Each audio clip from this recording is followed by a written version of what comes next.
আসসালামু আলাইকুম প্রিয় মালয়েশিয়ান প্রবাসী ভাইয়েরা, আশা করি সবাই ভালো আছেন। আপনারা জানেন মালয়েশিয়াতে বহু প্রতীক্ষিত ই পাসপোর্ট চালু হয়েছে।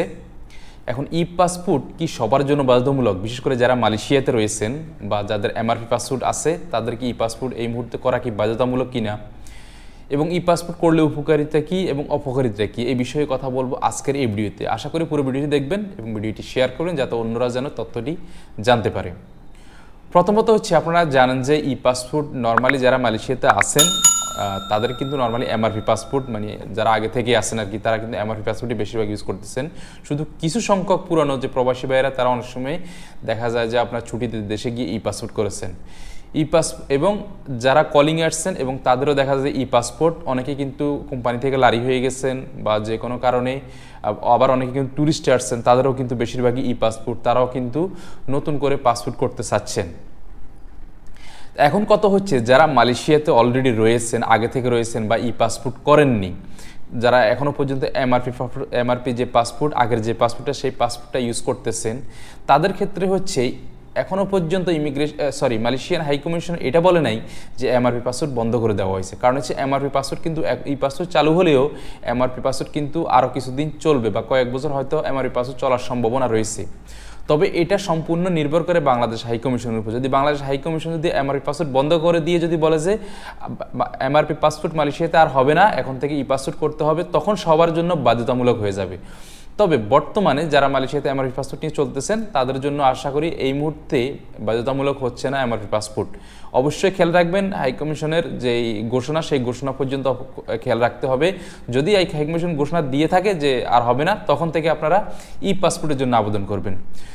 এবং আমি যারা মালয়েশিয়াতে রয়েছেন, এমআরপি পাসপোর্ট ইউজার যারা রয়েছেন, তাদেরকে বলবো বর্তমানে যদি এমআরপি পাসপোর্ট যদি থাকে, আপনি এমআরপি পাসপোর্টে রিনিউ করেন। কারণ ই পাসপোর্ট করতে গেলে আপনাকে অনেকগুলো নির্দেশনা ফলো করতে হবে, অনেকগুলো নিয়মকানুন ফলো করতে হবে। এই নিয়মকানুন ফলো করতে গিয়ে অনেকে কিন্তু বিপদে পড়বেন। কারণ হচ্ছে অনেকে যারা এমআরপি পাসপোর্ট ইউজ করেন, অনেকের কিন্তু আপনার জন্ম নিবন্ধনের সমস্যা, ভোটার আইডিতে সমস্যা। আমি মনে করি বাংলাদেশের অধিকাংশ মানুষেরই আপনার এই ভোটার আইডি বা জন্ম নিবন্ধনের সমস্যা। আবার দেখা যায় যে অনেকের কী হয়েছে, আপনার যেই ভোটার আইডি বা জন্ম নিবন্ধন যে বা আইডি, আমাদের বাংলাদেশের যে আইডির সাথে মূল পাসপোর্টের মিল নেই। হয়তো দেখা যায় জন্ম তারিখের সমস্যা, নামের সমস্যা, মা বাবার নামের সমস্যা, বিভিন্ন ধরনের সমস্যা। এখন আপনি যদি দেখা যায় যে অনেকেই যেমন শখ করে অনেকেই করতেছেন, যেহেতু ই পাসপোর্ট চালু হয়েছে, যেন কি একটা মোটা একটা কাভারে পাসপোর্টের ছবি টবি থাকে, কি সুন্দর ই পাসপোর্ট, আমরা এমআরপি পাসপোর্ট অনেকদিন ইউজ করছি, বোর হয়ে গেছি ই পাসপোর্টটা করে। সো এরকম যদি করতে যান, সেই ক্ষেত্রে দেখা যায় যে আপনি হয়তো এই জন্য একটা ই পাসপোর্ট করার জন্য অনেকে শখ করতেছেন, শখ আর কি, যাই হোক, নতুন নতুন যেহেতু আসছে অনেকে কিন্তু শখ করতেছে, কিন্তু শখ করতে গিয়ে কিন্তু অনেকেই বিপদে পড়ে যাবেন।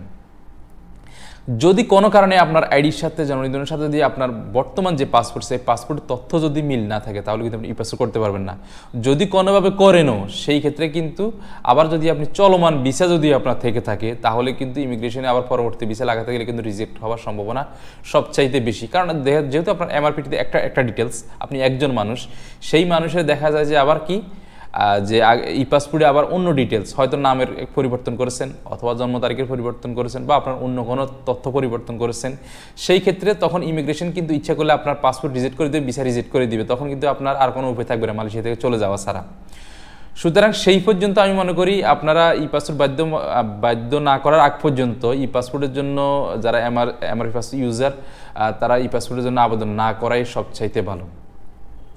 আর একটা বিষয় যেটা হচ্ছে, যারা আপনার কোম্পানি থেকে লারি হয়ে গেছেন বা পাসপোর্ট হারিয়ে গেছে, তাদের বিষয়টা হচ্ছে, যদি আপনি ই পাসপোর্ট করতে যান, সেই ক্ষেত্রে আপনার পুলিশ রিপোর্ট লাগবে। কারণ এখানে হাইকমিশন কিন্তু তাদের পেজে কিন্তু আপনার ই পাসপোর্টের বিষয়ে কিন্তু পূর্ণাঙ্গ তথ্য কিন্তু তারা আপনার বলেছে যে কীভাবে করতে হবে।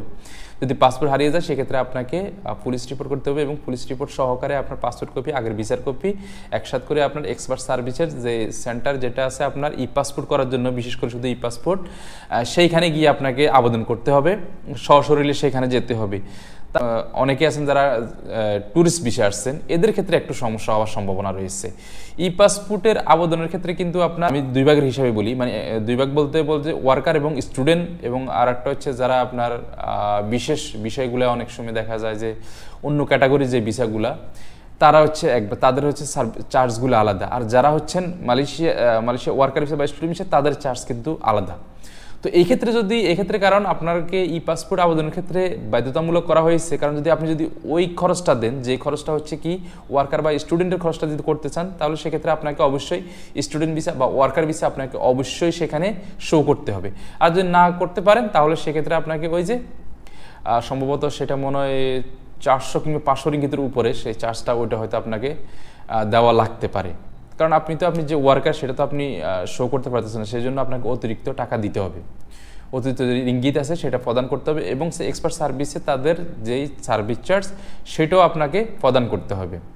এখন বিষয়টা হচ্ছে যাদের আইডি কার্ডের সাথে পাসপোর্টের তথ্য মিল নেই তারা এখন কি করবেন? তারা হচ্ছে যারা মালয়েশিয়াতে পুরনো রয়েছেন, যাদের চলমান ভিসা রয়েছে, তারা দেশে গেলে আপনি যদি মালয়েশিয়াতে ভবিষ্যতে থাকতে চান, আবার যদি ভিসা লাগাতে চান, তখন আপনি একটা কাজ করতে হবে। আপনার দেশে গেলে আপনার যে পাসপোর্টের যে তথ্য, সেই তথ্য অনুযায়ী আপনার আইডি কার্ডে যদি তথ্য মিল না থাকে, সেই আইডি কার্ড তথ্যগুলো মিল করে নেবেন, এটা করার সুযোগ রয়েছে। তবে এটা বাংলাদেশে গেলে আপনারা কথা বললেই এই বিষয়ে আপনারা পুরোপুরি বিষয়টা জানতে পারবেন, কীভাবে এগুলো পরিবর্তন করতে হয় বা কীভাবে আপনার পাসপোর্টের সাথে আইডি কার্ডের যে তথ্যগুলো আপনাকে ঠিক রাখতে হবে, বিস্তারিত ওগুলো বাংলাদেশে গেলে আপনি জানতে পারবেন।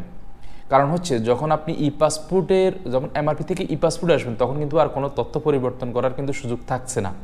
বাংলাদেশে কিন্তু এমআরপি পাসপোর্ট বন্ধ করে দিয়েছে, এবং পৃথিবীর অন্যান্য যেসব দেশে প্রবাসী রয়েছেন ওই দেশেও কিন্তু আস্তে আস্তে যখন ই পাসপোর্ট চালু হয়ে গেছে, এমআরপি পাসপোর্ট বন্ধ করে দিয়েছে। মালয়েশিয়াতেও সেম অবস্থা হবে। মালয়েশিয়াতে যেহেতু আপনার ই পাসপোর্ট চালু হয়েছে, হয়তো 1-2 বছর থাকবে, থাকার পরে হয়তো দ্রুত দেখা যায় এমআরপি পাসপোর্ট বন্ধ করে দিবে, তখন সবাই কিন্তু বাধ্য হয়ে কিন্তু ই পাসপোর্ট করতে হবে। আর তখন যদি ই পাসপোর্ট করতে গিয়ে যদি আপনার তথ্য ভুল থাকে, তখন কিন্তু মালয়েশিয়াতে আর আপনি ভিসা লাগাতে পারবেন না, মালয়েশিয়া থেকে আপনার চলে যেতে হবে। সুতরাং যদি ভবিষ্যতে থাকতে চান মালয়েশিয়াতে, তাহলে আপনাকে আগের পাসপোর্টের তথ্য অনুযায়ী কিন্তু আপনাকে আইডি কার্ড বানিয়ে ই পাসপোর্ট করতে হবে, মানে ই পাসপোর্টে সেম তথ্য থাকতে হবে। কোনো তথ্য যদি আপনি পরিবর্তন করেন, তাহলে কিন্তু আপনি আর এই দেশে থাকতে পারবেন না, মানে ভিসা লাগতে পারবেন না, ভিসা না লাগতে থাকা সম্ভবই না। আর এই বিষয়ে যদি আরও কোনো কিছু জানতে চান, সেক্ষেত্রে আমাদেরকে কমেন্ট করতে পারেন, আমরা চেষ্টা করবো আমাদের আপনাদের যে সকল কমেন্টের উত্তর দেওয়ার জন্য। আর ই পাসপোর্ট করতে যেই সকল ডকুমেন্ট লাগবে সেই বিষয় নিয়ে আসলে ভিডিও করব। আশা করি আমাদের ইউটিউব চ্যানেল বা ফেসবুক পেজে আপনারা ভবিষ্যতে সেই ভিডিওটি পেয়ে যাবেন। ধন্যবাদ সবাইকে, দেখা হবে অন্য কোনো ভিডিওতে।